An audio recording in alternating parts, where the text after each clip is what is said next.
Ang pagbati po ng pag-ibig at kapayapaan, mga kapatid. Salamat po sa Panginoong Diyos sa mabuting pagkakataon na muli ko pong maibahagi yun pong aking natutunan sa nakalipas po natin na pag-aaral sa aklat po ni Timoteo na isinulat ni San Pablo. Ang sulat po pala na ito ni San Pablo ay magiging pinakadokumento para maipakita na si Timoteo po ay pinagbilinan talaga ni Apostol Pablo. Sa time po ng kapatid na Perez, wala pong ibang pinagbilinan para umakay sa loob ng iglesia, kundi ang kapatid na Eli. Siya nga po yung merong ID na nag-iisa na binigyan ng kapatid na Perez bilang ministro. Nakalagay po yun doon sa ID na yon na ibinigay mismo ng kapatid na Perez.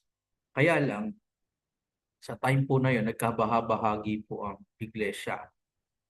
Naging tatlo po ang bahagi ng iglesia sa time po na yon ng kapatid na Perez nung siya po ay pagpahingahin.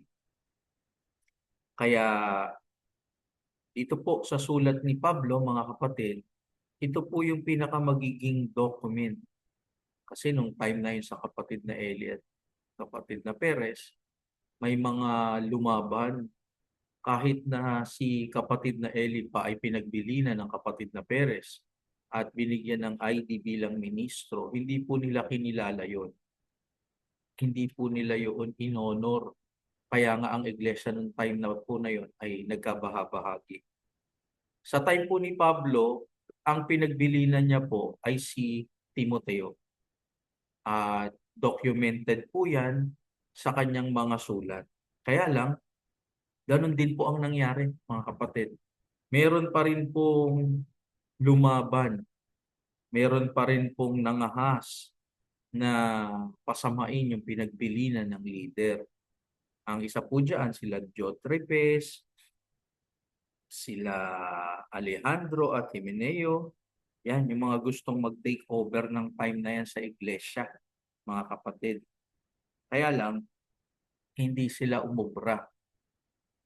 Dahil sa ang mga kapatid nung time na yon ay tinuturuan ni Pablo, ng Apostol Pablo para po sila maging aware na meron po talagang lilitaw para lumaban sa inilalagay ng Diyos na leader. At meron pa po siyang bilin kay Timoteo bilang siya nga po ang hahalili sa kanya. Kaya ito po yung ating mga pag-aaralan. Itong bilin ni Pablo kay Timoteo, ito po yung aklat niya na isinulat ni Pablo para kay ah, Timoteo na magiging kahalili po niya. Umpisahan po natin ang ating pag-aaral, mga kapatid, doon sa unang Timoteo 1:1. Ang sabi po dito ganito. Unang Timoteo 1:1. Si Pablo na apostol ni Kristo Jesus, ayon sa utos ng Diyos na ating tagapagligtas at si Kristo Jesus na ating pag-asa. Ito pong sulat na ito ni Timoteo, ni Pablo kay Timoteo.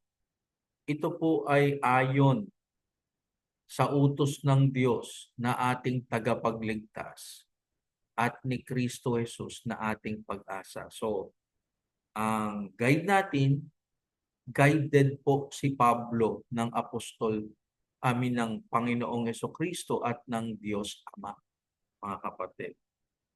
Kaya po si Pablo naging apostol, tinawag po siya ng Panginoong Hesukristo. Mababasa natin sa 1:1 ng unang Korinto na si Pablo. Sabi po doon, mas maganda basahin po natin sa 1:1 ng unang Korinto.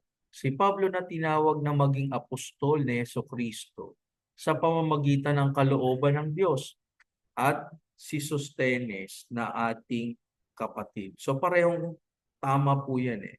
Kasi kalooban ng Diyos po yan na ipinapakita ni San Pablo kay Timoteo na yung pagka-apostol niya ay galing sa utos ng Diyos. Pag hindi niya yun sinunod, lalabas, mananalangsang po siya.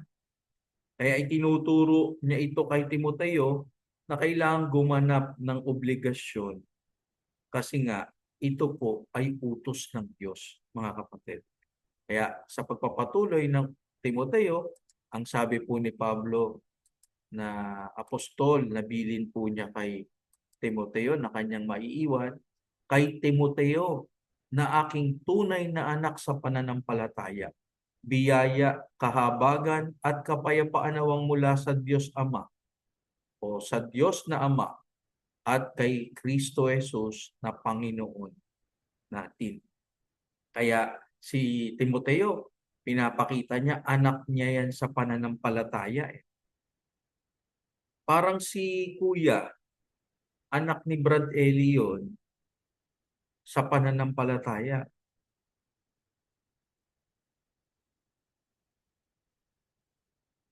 At makikita natin dito yung tatlong bagay na mahalaga na ipinapakita ni Pablo.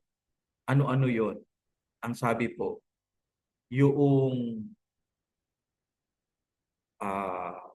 biyaya, ang sabi po ni Pablo, yung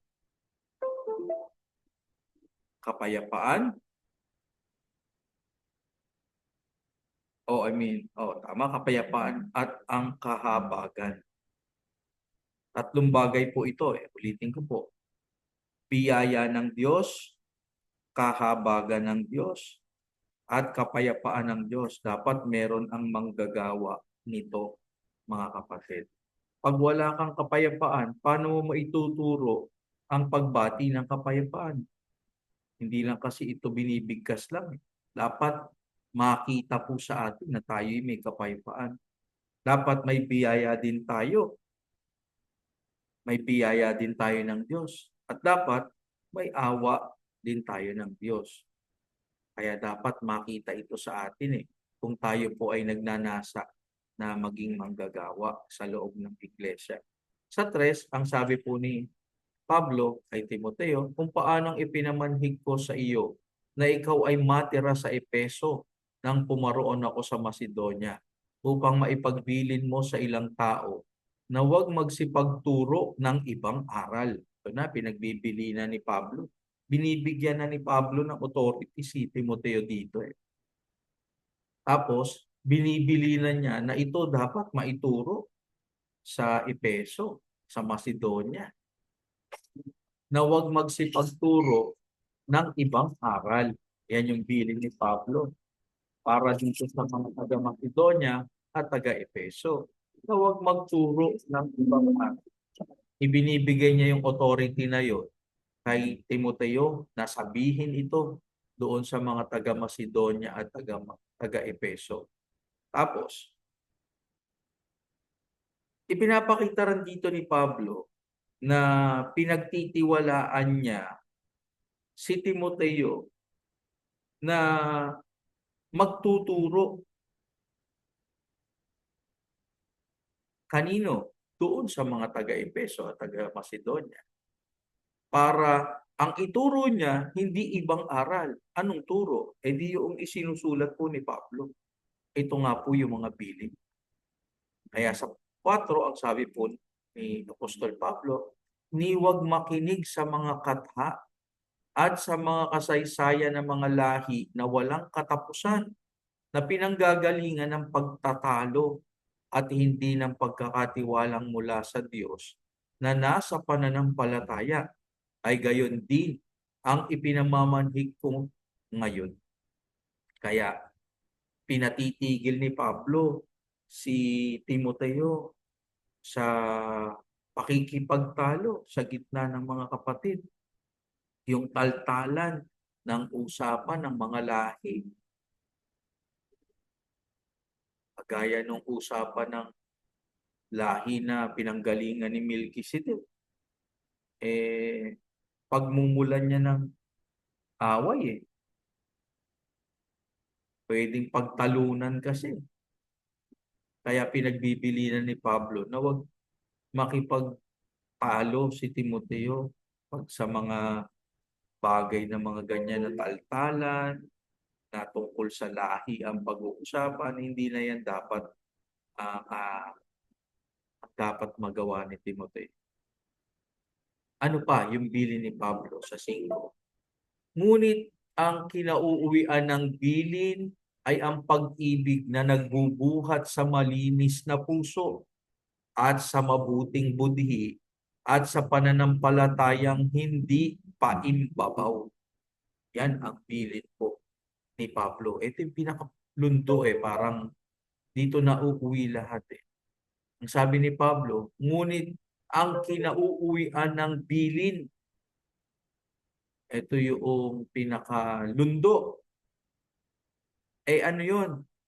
Ay ang pag-ibig na nagbubuhat sa malinis na puso at sa mabuting budhi at sa pananampalatayang hindi paimbabaw. Kaya salamat sa Diyos. Ito po yung naituturo naman sa atin ng kuya sa panahong ito na itinuro ng kapatid na Eli sa kanya na dapat pag-ibig na nagbubuhat sa malinis na puso. Kaya makikita mo talagang usapan po natin talagang tungkol sa pag-ibig Kasi pagkali siya sa pag-ibig, magsasalita ka, sinsay yun. Ayaw mo ng pag-ibig, sinsay ka nun, kapatid. Hindi yun yung ibinibili ni Pablo kay Timoteo. Ayaw mo ng pag-ibig, di wag mo. Pero kami sa loob ng iglesia, naniniwala kami sa itinuturo ng kapatid na Daniel na ang pinagbubuhatan noong turo niya, pag-ibig na nagbubuhat sa malinis na puso at sa mabuting budhi at sa pananampalatayang hindi paimbabaw. Yan po yung ilang bagay na natutunan ko po doon sa Timoteo. At marami pa pong bagay na akin pong natutunan, hindi ko lang po maisa-isa mga kapatid. Salamat sa Diyos po sa mga bagay na ito na natututunan po natin sa tuwing tayo po ay nag-aaral ng salita po ng Diyos. Salamat po sa Diyos. Magandang araw po sa inyo.